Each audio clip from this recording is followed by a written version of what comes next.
Hello everyone, my name is Devin, and thank you for tuning to my channel, Devin's Mastermind. So what I'm going to talk about yesterday, I'm going to talk about all the games that went on yesterday.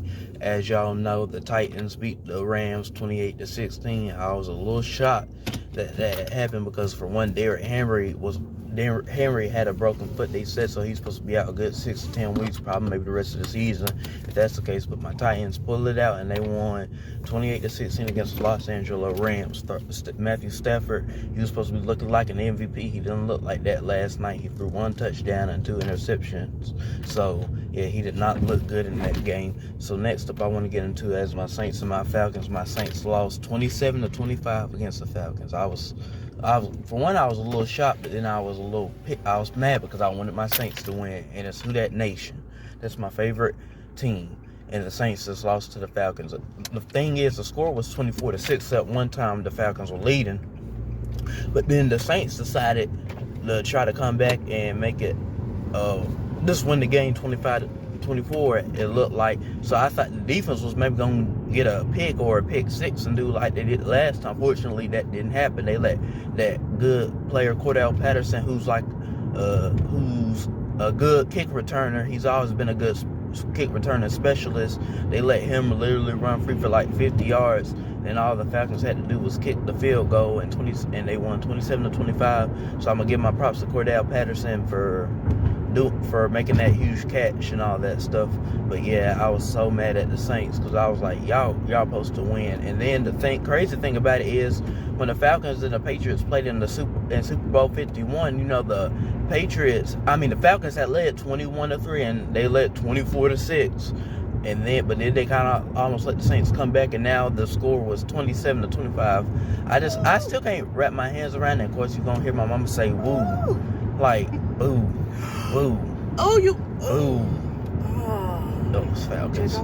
But at least we got, I'm gonna give them their props. They won, but at least we still got more championships and more rings. Ha. No rings for the Falcons. New Orleans. Oh yeah, what happened at the New Orleans? You were born in Atlanta. Atlanta what? I'm playing. Really? Oh yeah, at least be glad I don't like the New Orleans Pelicans and over the Atlanta Hawks. I know folks don't care about that, Mama. I was just saying, just trying to make my fans laugh. But either way, yeah, that was all for that. So next up, I want to get into college. As y'all know, the Purdue Boilermakers boiled the Michigan State Spartans. Boiled them. I'm talking about they beat them 40-29, and as y'all know, Purdue is known for upsetting people a lot in college. They got like 16 wins against AP top 5 teams in all of history of their sports. Because they're a good basketball school. When a few years ago, when Carson Edwards and them played against Virginia in the Elite Eight, and they lost 80-75. Sure. But as y'all know, Purdue is a scary place to play. I'm just gonna say at home, and maybe on the road, because they beat number 2 Iowa when Iowa was number 2, but now Iowa sucks. They're 7-2.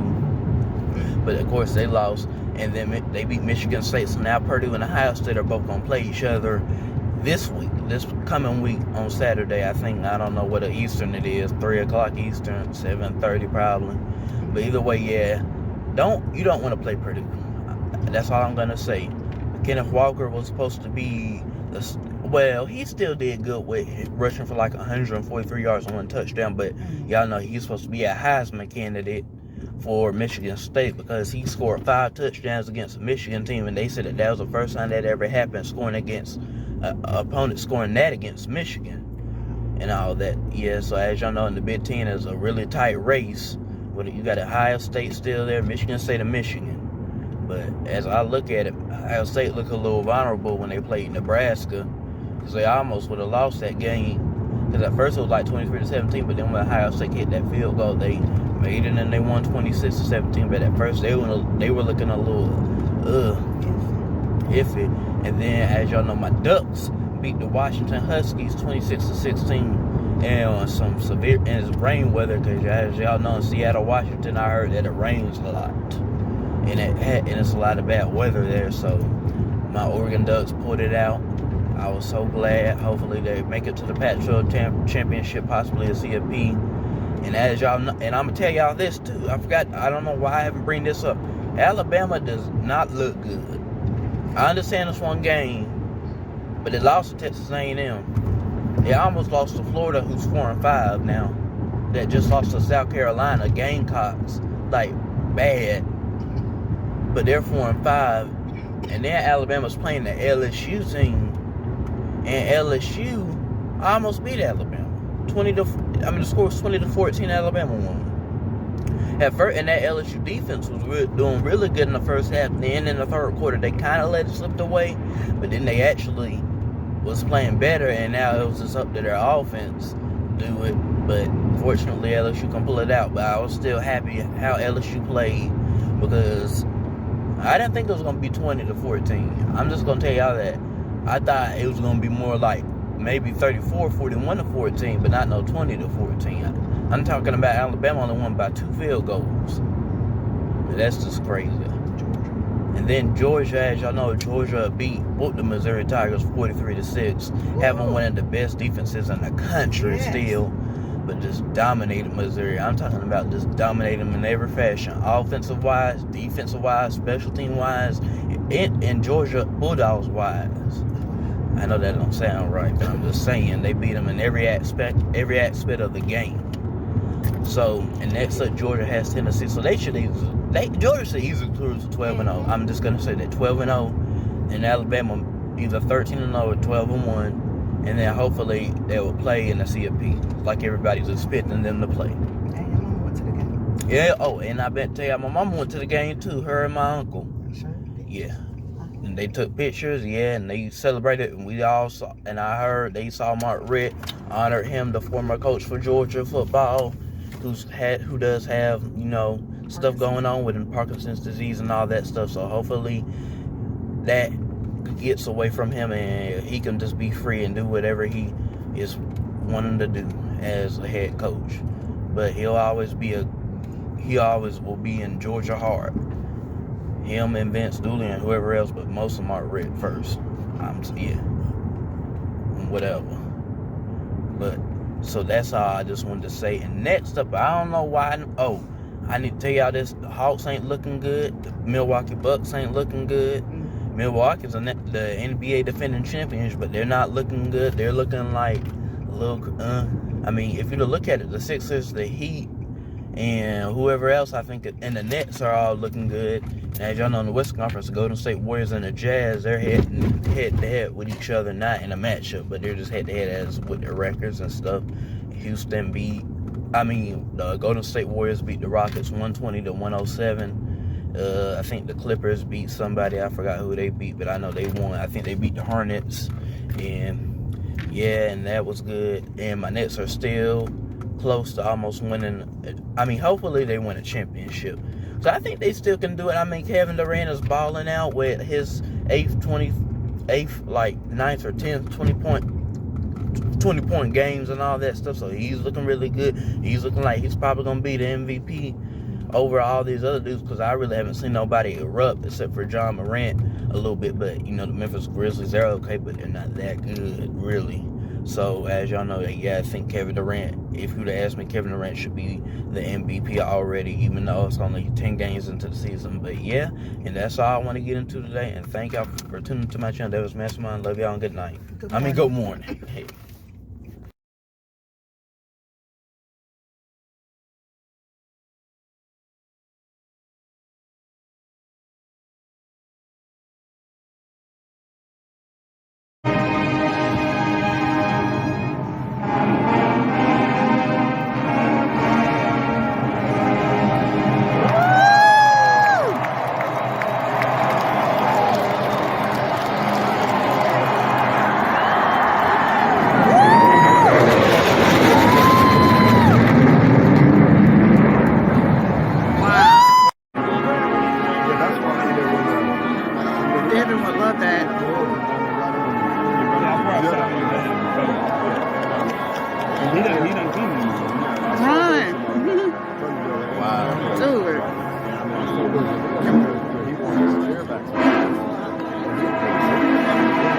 And now a new breed of bulldog stands ready to take the field of battle, to assume the reins under Georgia Foreman and continue that position, understanding that there is no position more worthy of envy, no institution worthy of such loyalty as the University of Georgia.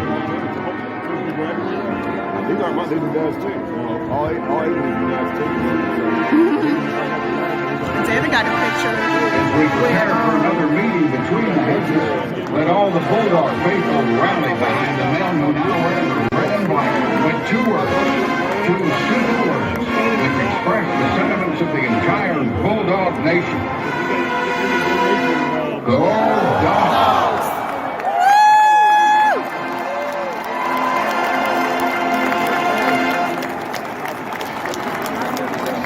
Today is not just any Saturday.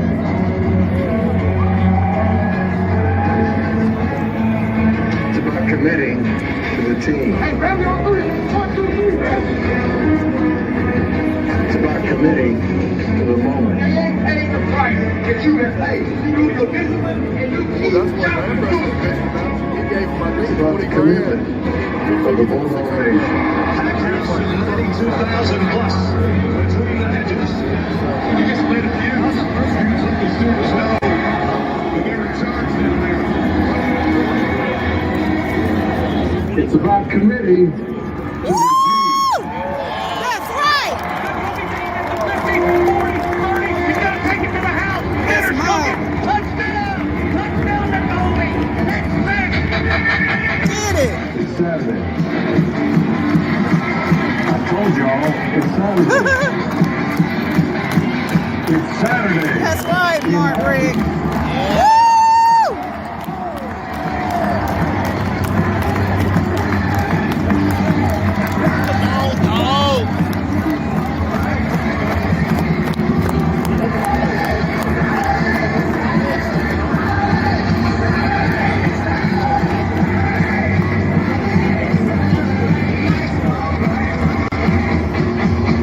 It's time to unleash the Junkyard Dogs. Woo!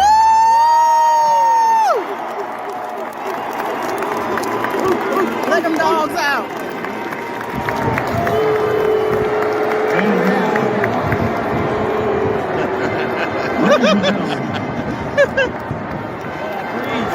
If it runs, really nice. And let's make some Stanford Stadium noise.